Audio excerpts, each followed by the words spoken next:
Salve, salve, gente boa! Eu sou o professor Euclides, essa é a Escola Teófilos. Bem-vindos ao nosso canal, bem-vindos a mais um Catequese Ponto a Ponto. E hoje estamos evoluindo dentro do nosso estudo sobre a catequese, sobre os pontos do Catecismo da Igreja Católica. Vamos estudar os pontos de hoje, são os 243 a 248.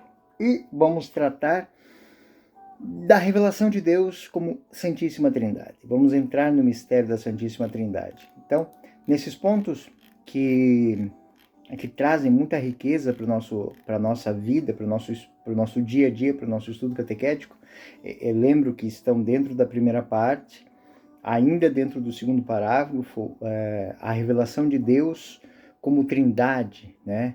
Então, Pai, Filho e Espírito Santo se revelando. Então, o ponto 243, ele vai nos dizer o seguinte: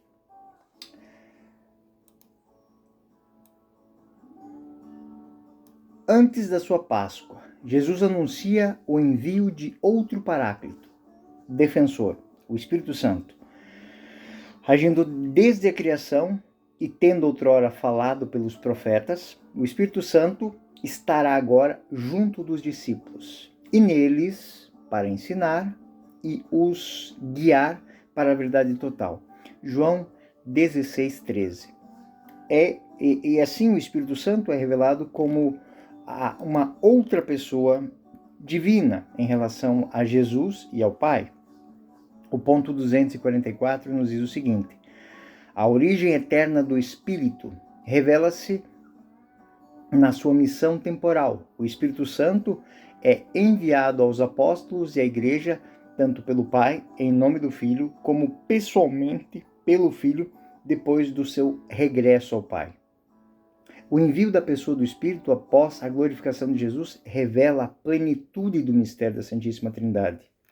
Ponto 245. A fé apostólica, relativamente ao Espírito Santo, foi confessada pelo Segundo Concílio Ecumênico, reunido em Constantinopla, em 381. Nós acreditamos no Espírito Santo, Senhor que dá vida e procede do Pai. A Igreja, ela reconhece assim o Pai como a fonte e a origem de toda a divindade. Mas a origem eterna do Espírito Santo não está desligada da do Filho. O Espírito Santo é a terceira pessoa da Trindade. É Deus, uno, igual ao Pai e ao Filho, na mesma substância e também na mesma natureza. Contudo, não dizemos que ele é somente Espírito do Pai, mas, ao mesmo tempo, o Espírito do Pai e do Filho. O credo do Concílio de Constantinopla, da Igreja, confessa que e com o Pai e o Filho é adorado e glorificado. A tradição latina, agora o ponto 246. Do credo confessa que o Espírito Santo procede do Pai e do Filho. Aquela expressão filioque. O Concílio de Florença, em 1436, explicita: o Espírito Santo recebe a sua essência e o seu ser ao mesmo tempo do Pai e do Filho, e procede eternamente de um e de outro como de um só princípio e de uma só inspiração. E, portanto, tudo o que é do Pai, próprio do Pai, o deu ao seu Filho unigênito, gerando, com a exceção do seu ser, Pai. Esta mesma procedência do Espírito Santo, a partir do Filho, ele tem eternamente o Pai, que eternamente o gerou. Ponto 247. Afirmação do filioque não figurava no símbolo de Constantinopla de 381, mas com base numa antiga tradição latina de Alexandria. O Papa São Leão já tinha confessado dogmaticamente em 447, mesmo antes de Roma ser conhecido e recebido o símbolo de 381 no Concílio de Calcedônia de 451. O uso desta fórmula no credo foi sendo pouco a pouco admitido na liturgia latina entre os séculos VIII e XI. A introdução do filioque no símbolo niceno-constantinopolitano, na liturgia latina, constituiu, ainda hoje, no entanto, um diferendo, né, nas igrejas ortodoxas. Então, ela tem algumas discrepâncias aqui nas igrejas ortodoxas. Ponto 248. A tradição oriental exprime antes demais o caráter de origem primeiro do Pai em relação ao Espírito, ao confessar que o Espírito, saído do Pai, João 15, 28, afirma que ele procede do Pai pelo Filho. A tradição ocidental exprime, sobretudo, a comunhão consubstancial entre o Pai e o Filho ao dizer que o Espírito Santo procede do Pai e do Filho, filioque. E dilo de maneira legítima, razoável, porque a ordem eterna das pessoas divinas na comunhão consubstancial implica que o Pai seja a origem primeira do Espírito, enquanto princípio, sem princípio, mas também que, enquanto Pai do Filho único, seja com ele o princípio único do qual procede o Espírito Santo. Esta legítima complementariedade, se não exagerada, não tem efeitos danosos à identidade da fé na realidade do mistério confessado. Então, a fundamentação desta argumentação, dos pontos 243 a 248 do Catecismo, tratam de um dos mistérios centrais da vida, a relação de Deus como Santíssima Trindade, com ênfase particular, perceberam isso, no papel do Espírito Santo como pessoa divina revelada por Jesus e enviada à Igreja. Este mistério, ele se apresenta de forma progressiva na Sagrada Escritura e vai culminar com a auto-revelação trinitária de Deus no Novo Testamento, especialmente no envio do Espírito Santo no tempo pascal. Teologicamente, doutrinariamente, onde é que nós nos embasamos? Como é que nós tratamos disso dentro das nossas salas de catequese, dentro dos nossos estudos catequéticos? Bom, temos que pensar assim. O ponto 243, ele vai tratar da revelação do Espírito Santo como pessoa divina. Jesus, ele promete enviar o Paráclito. João 14, 16. Outro Paráclito. O Espírito Santo que ensina, que recorda, que conduz a verdade, é um advogado. João 14, 26, João 16, 13, né? O Catecismo, ele vai sublinhar muito que o Espírito Santo é já presente desde a criação nos profetas. Esse que está presente desde a criação nos profetas é agora revelado como pessoa distinta, enviado em missão com o Pai e o Filho. Assim como o Pai e o Filho são conhecidos na missão, também o Espírito é conhecido na missão visível como dom divino interior aos corações dos crentes. Na obra De Trinitate, Santo Agostinho fala isso. É um dom divino que vem ao coração dos crentes para que se torne conhecido o Pai e o Filho. Então, dentro dessa lógica, o ponto 244, ele vai dizer que existe uma missão, é uma missão tempo. No tempo, o Espírito se manifesta, mas a origem dessa missão do Espírito, ela é eterna. Ela é eterna e está com Deus. A missão visível do Espírito Santo na história revela a geração eterna. O envio pelo Pai e pelo Filho, após a glorificação de Jesus, João 7, 39, 15 e 26, se quiserem procurar, vai explicitar o Espírito como a terceira pessoa da Santíssima Trindade, que é plenamente divina, tanto quanto o Pai, tanto quanto o Filho, e tão una em divindade quanto eles o são. E aí a expressão bonita de Santo Agostinho: o amante, o amado e o amor. O Pai, o Filho. Não existe pai sem filho, não existe filho sem pai. E não existe uma relação entre ambos sem amor. Então, o amor está no Pai, O amor está no Filho e entre eles existe o amor. O amor está neles. Como o Filho enviado pelo Pai, assim o Espírito é enviado pelo Filho e pelo Pai. Então, a manifestação, a missão e a manifestação desta origem são eternas. Santo Agostinho vai falar isso, Santo Tomás de Aquino fala muito isso na Suma Teológica. E na profissão de fé dos concílios, o concílio de Constantinopla, ele confessa a fé no Espírito Santo como o Senhor que dá vida, que procede do Pai. O catecismo sublinha que, apesar da origem primeira do Pai, o Espírito não está desligado do Filho, sendo o Espírito do Pai e do Filho a mesma substância e natureza divina. Então, o Espírito Santo,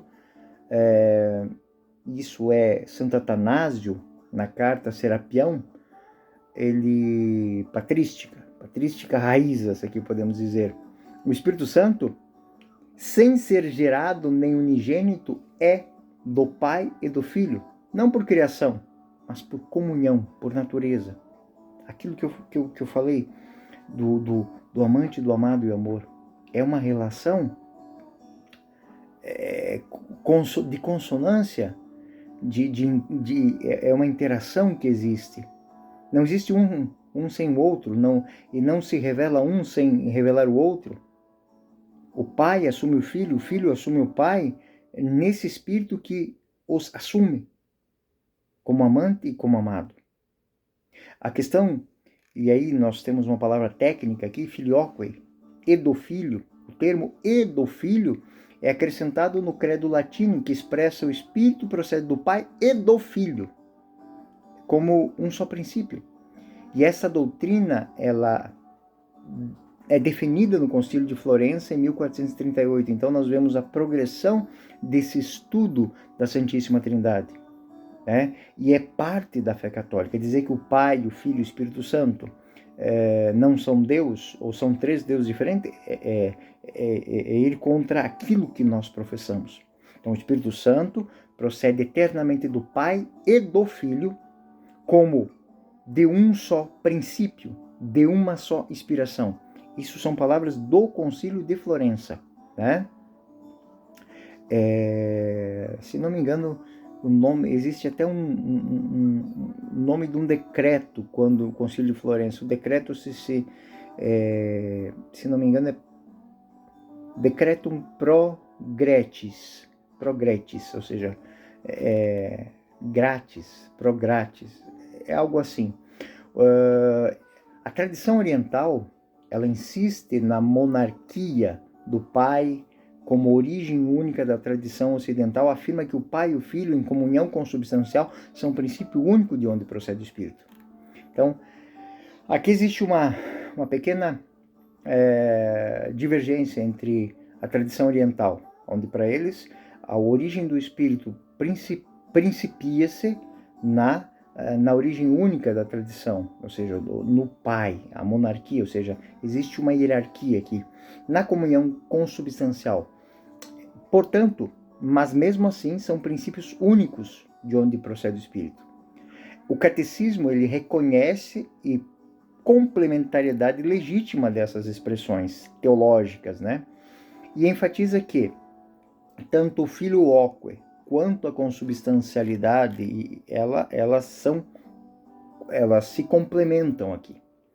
E quando nós olhamos para a Sagrada Escritura, e eu gostaria que os senhores, eu vou deixar muitas notas aqui, muitas citações aqui, eu gostaria que os senhores repassassem cada uma delas. João, e assim, nas notinhas de rodapé, eu sempre ensino, principalmente na Bíblia do Peregrino e na Bíblia de Jerusalém, aqui, quando eu pego um texto, eu pego o texto aqui, mas eu tenho que olhar para essas notinhas aqui. E quando existe uma nota de referência aqui no texto, eu tenho que olhar para essas notinhas aqui embaixo. Isso diz muito, ajuda muito a gente no estudo, principalmente das citações bíblicas. Então, busquem expandir esses textos e esses estudos que a gente está fazendo, e esses vídeos que a gente está fazendo. Levem isso, imprimam, gerem esses PDFs para os senhores lerem, escutem o vídeo, mas guardem isso. de uma maneira muito profunda para reflexão. Fundamentação bíblica, aqui eu posso colocar João 14, 16, 17. Eu rogarei ao Pai e Ele vos dará outro Paráclito, para que fique convosco para sempre. Por que outro? Porque o Cristo é o advogado. Então, outro advogado. O Cristo passa, ele fez a missão dele. A missão dele qual é? Manifestar o Pai, manifestar a misericórdia, nos redimir, nos dar a salvação, nos reconciliar com Deus. E essa reconciliação mantém-se no tempo, mantém-se na história, através do quê? Do outro Paráclito, que ficará convosco para sempre. João 15, 26. Quando vier o Paráclito, que eu vos enviarei da parte do Pai, o Espírito da verdade, que procede do Pai, ele dará testemunho de mim. É bonito isso, hein? É uma relação onde cada um cumpre a sua missão dentro da sua lógica. João 16, 13. Quando vier o Espírito da verdade, ele vos guiará em toda a verdade. Então, a verdade é a divindade. Deus é verdade. Sou caminho, verdade e vida. Deus é vida, Deus é verdade. Quando vier o Espírito da verdade, ele vos guiará em toda a verdade. E eu poderia fazer esse aumento aqui. Quando vier o Espírito da vida, ele vos dará a vida em abundância. Quando vier o Espírito do caminho, ele vos apresentará o caminho, ele vos iluminará o caminho. Então, toda essa lógica que nós temos aqui nos textos bíblicos, elas devem ser muito bem fundamentadas e estudadas. Gálatas 4, 6. Deus enviou aos nossos corações o Espírito de seu Filho que clama Abba. Deus envia o coração o Espírito do Filho que clama Abba.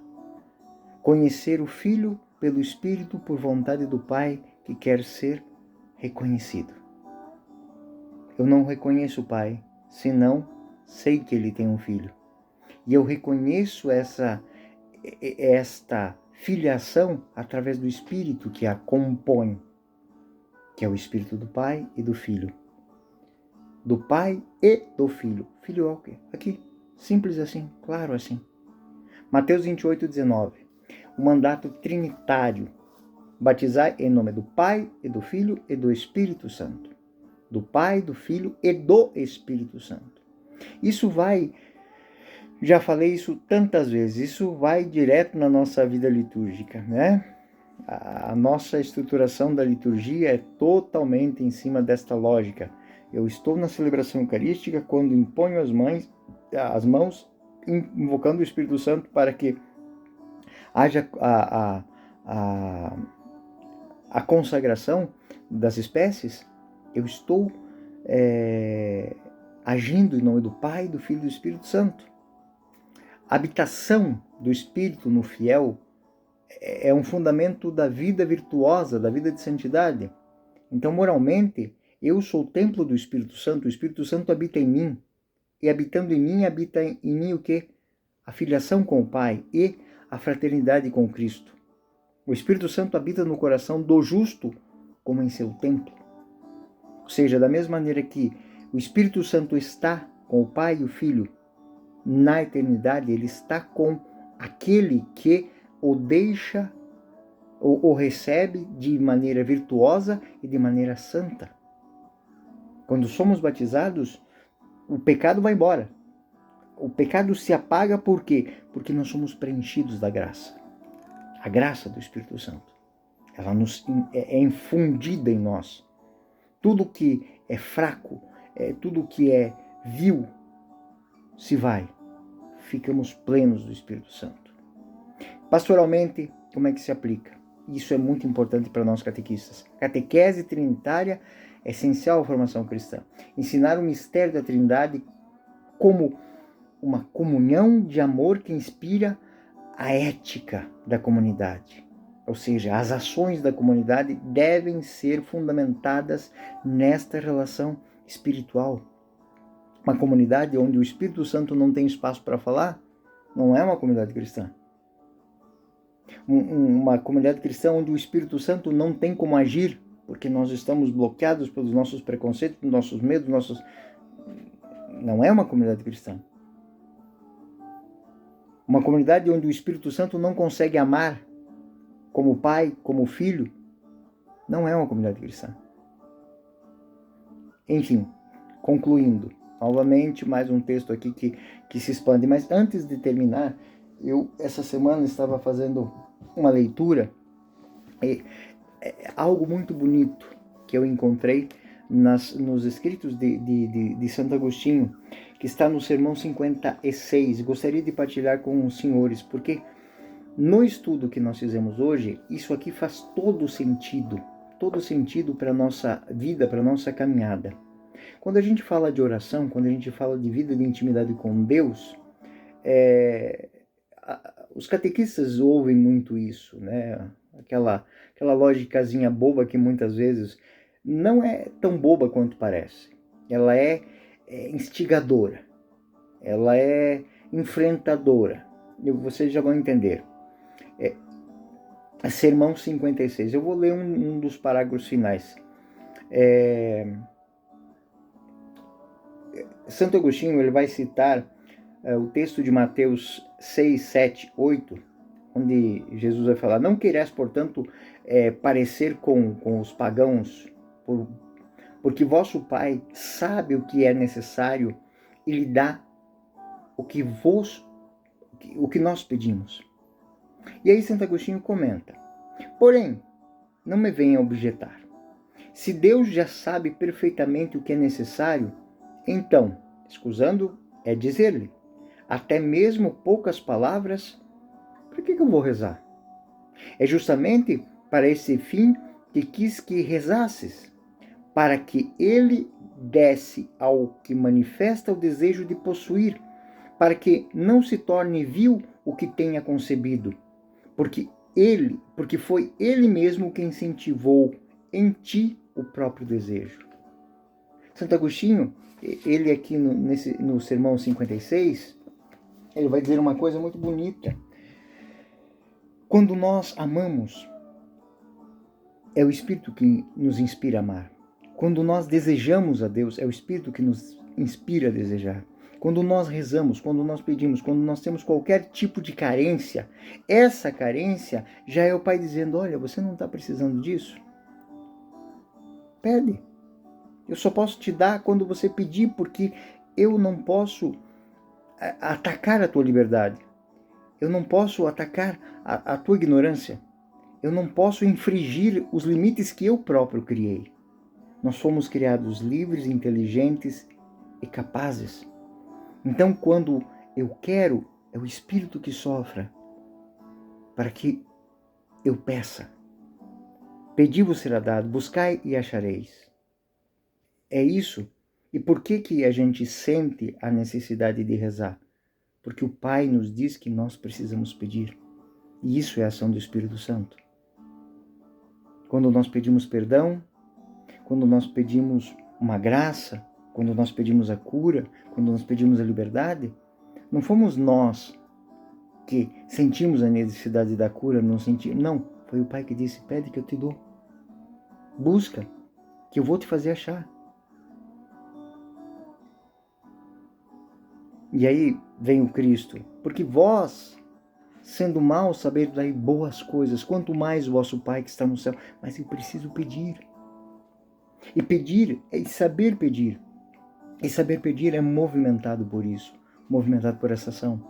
Então, em conclusão, o conteúdo que nós abordamos hoje nos parágrafos 243 e 248, a 248, representa o coração da teologia trinitária, especialmente no que concerne a pneumatologia, que é a doutrina do Espírito Santo. Ou seja, existe um estudo específico. Hoje, nos dias de hoje, a palavra pneumatologia, ela deu uma sumida, mas pneumatologia é o estudo do Espírito, o Espírito que deve permear todas as ações da Igreja, desde a sagração de um Papa num conclave lá em Roma, até a decisão que eu vou tomar entre dividir, olhar para o meu olerite e dizer assim, eu tenho que separar deste aqui a porção dos pobres. Eu tenho que separar do meu tempo a porção de Deus, a porção da caridade, a porção do estudo, a porção da catequese. Por quê? Porque é uma ação do Espírito Santo. Se eu faço só aquilo que me dá na telha, por mais que eu queira dizer que isso é ação do Espírito Santo, não é bem assim. Por quê? Porque ele não é invasivo. Eu preciso me abrir ao Espírito.